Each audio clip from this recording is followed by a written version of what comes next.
I've always loved the outdoors, the whispering winds, the rustling leaves, and the serenity of the forest. But after that night, the woods became a haunting memory, a place of dread rather than tranquility. One summer evening, a group of friends and I decided to camp deep in the heart of the Blackwood Forest. It was a perfect getaway, the air crisp with the scent of pine and a clear sky illuminated by a blanket of stars. We set up camp near the edge of a small clearing, surrounded by towering trees that seemed to watch over us. As night enveloped us, we gathered around the campfire, sharing stories and laughter. Little did we know, we would soon have a story of our own. As the fire crackled and shadows danced, an unsettling feeling crept in. One of my friends, Sarah, suggested we play a game she called The Watcher, where one person would leave the camp and hide, while the rest of us attempted to find them. It seemed harmless enough, so we agreed. I volunteered to be the first Watcher. I stepped into the eerie darkness of the trees, the faint glow of the fire fading behind me. I counted to 100, my heart beating louder than the distant rustle of leaves. As I reached the end of my count, a chill ran down my spine. There was an unusual silence, thicker than the encompassing darkness. I ventured deeper into the woods, feeling an uneasy awareness, as if something unseen was observing me. I called out the names of my friends, but the only reply was the soft rustle of leaves and the distant hoot of an owl. After wandering for what felt like an eternity, I finally decided to return to camp. That's when I felt it, a presence just behind me. I turned quickly, but saw nothing, only the looming shadows of trees. Dismissing my impulse to panic, I hurried back to the fire. When I reached camp, I found it strangely quiet. My friends weren't laughing anymore. The fire flickered, casting erratic shadows. "Where's Sarah?" I asked, scanning the area. "She went to look for you," Mark replied, his voice barely above a whisper. A knot formed in my stomach. I hadn't seen her since I left. We called out for her, but received nothing but the murmurs of the forest in return. The discomfort grew with each minute that passed. We split into pairs and hastily searched the woods, calling her name, dread coiling tighter around our hearts. The closer we got to the hour mark, the more frantic our calls became, desperation infusing our voices. Finally, after what felt like a lifetime, we heard a faint whimper. Faint, but unmistakable, coming from an old hunting shed we passed earlier in the day. We rushed toward the sound, bursting through the door. What we saw inside froze us in our tracks. Sarah sat on the floor, trembling, her face pale and eyes wide with terror. "It found me," she gasped, pointing into the shadows of the shed. We looked where she pointed, but saw nothing. "What do you mean? What found you?" I asked, trying to keep the tremor out of my voice. "I don't know. I felt something watching me," she cried. "Then I saw it. Just a shadow, but it was following me." A chill ran through the air, and her fear became palpable. Suddenly, a low growl echoed from the shadows. We scrambled backward, fear taking over. With a burst of adrenaline, we fled from the shed, leaving Sarah behind. We made it back to our campsite, breathing heavily, unsure of what we had just escaped. As we gathered our gear to leave, I noticed something glinting in the grass near the fire. A silver locket as it was visible beneath the flickering light, but surely hadn't been there before. I picked it up, feeling a strange heaviness in my chest, realizing it belonged to Sarah. "Where did you find that?"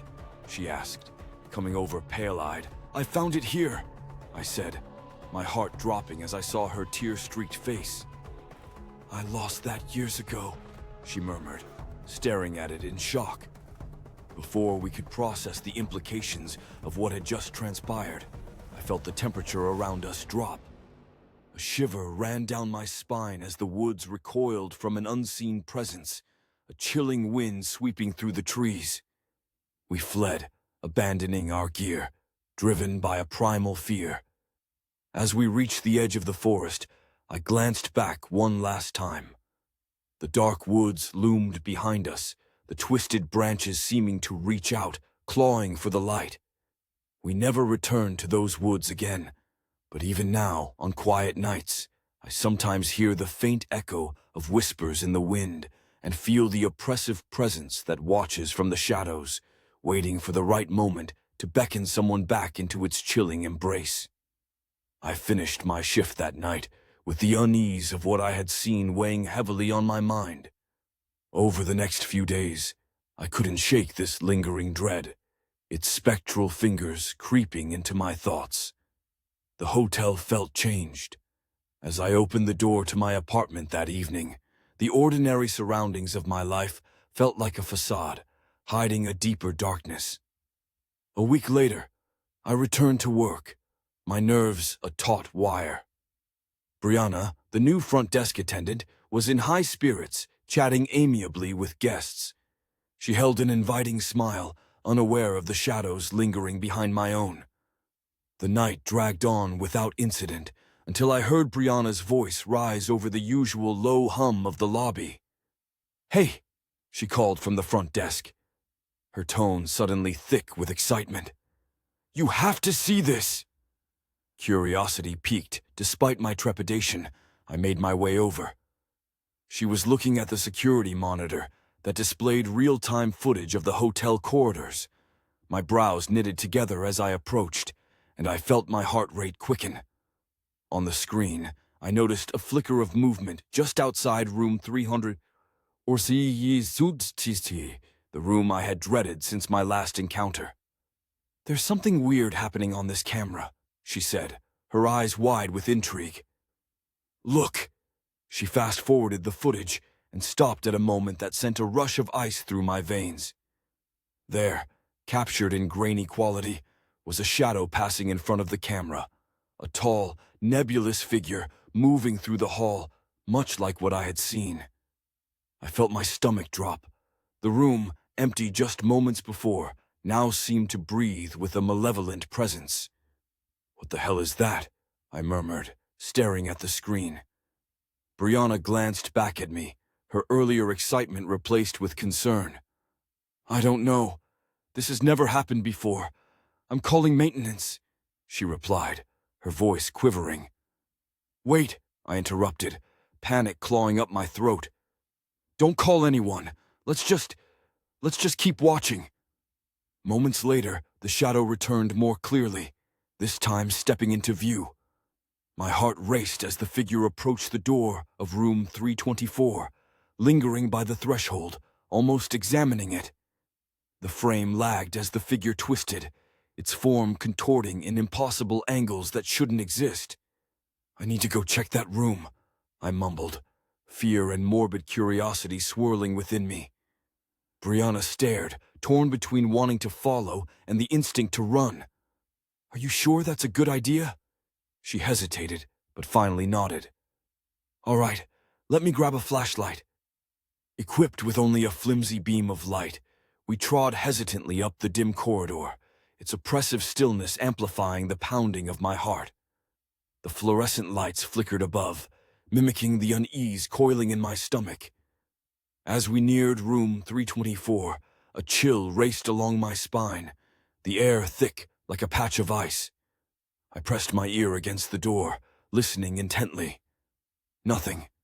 It was dead silent, but my mind was flooded with visions of that thing standing in the corner, taut and unmoving. With shaking hands, I retrieved the master key from my pocket, slotting it into the lock. The mechanism clicked, and with an almost inaudible groan, the door swung open. The room was dark, save for the dying glow of a street lamp outside filtering through thin curtains. Nothing seemed disturbed, yet an overwhelming sense of hatred wafted toward us from the corners, an unseen predator lurking just out of sight. "Hello?" I called out, my voice trembling. It felt wrong, a solitary word falling into a void. My flashlight cut through the darkness, revealing the beds. Neatly made, untouched, I directed its beam toward the closet, drawn toward the familiar abyss of shadow. My breath held tight as I turned back to Brianna, who stood behind me, eyes wide, wrestling with her own fear. As the beam illuminated the closet, something caught my eye, a dark smear on the baseboard. I knelt closer, the air growing colder around me. It looked like prints, long-dried, trailing from the closet towards the bed. Someone had been in here, and I knew it wasn't just a trick of the mind. "See that?" I whispered, pointing it out. Brianna leaned in, her brow furrowing in confusion. As she touched the marks with a trembling finger, her breath hitched. "Do you hear that?"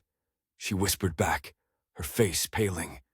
A low whisper filled the room, gentle yet laden with an unmistakable sense of menace. It twisted around us, snippets of disjointed phrases snagging in the stagnant air. As I strained to understand, they crescendoed into a dissonance of fear, coiling around my neck like a noose. "We shouldn't be here," I stammered, backing away, the cold creeping deeper into my bones. I felt it then, a presence behind me, hovering just beyond the reach of the light. As I turned, the shadow resolved, slinking out of the closet like smoke. Its form twisted and expanded, features barely discernible, but rife with the promise of malice. I snapped the door shut with a violent crash, and we stumbled back from the frame as a fierce pounding resonated from within, an insistence to return, a demand to succumb to the darkness that had haunted both its corner and my mind. "We can't stay. We have to get out of here," Brianna cried, her eyes glistening with unshed tears of terror. Without looking back, we bolted down the hall, adrenaline surging as we raced toward the exit. My heart pounded, echoing in my ears like drums heralding impending doom. As we pushed through the lobby door, a chill hung in the air, freezing us in place. Standing idly at the front desk, the night clerk watched us with an unnatural smile that made bile churn in my throat.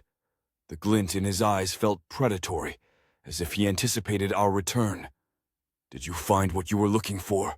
he said, a lilt of dark amusement in his tone. My words stumbled over each other. "We need to leave, now." As we fled out into the cool night, I could still hear that whisper reverberating in my mind, reflecting off the walls of the hallway we had just escaped.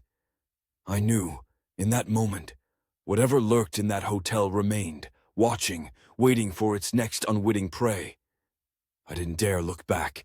I didn't want to see what darkness now clung to the shadows, murmuring in the depths of the hotel, waiting for the next storyteller to come back, trying to prove that nothing could be as awful as the silence of the unseen. But deep down, I knew better. The forest of shadows was patient, a curse from which I would never wholly escape, whispering to me in my dreams and lurking in the corners of my waking life, reminding me that some places are never meant to be forgotten, and some fears linger long after you close the door.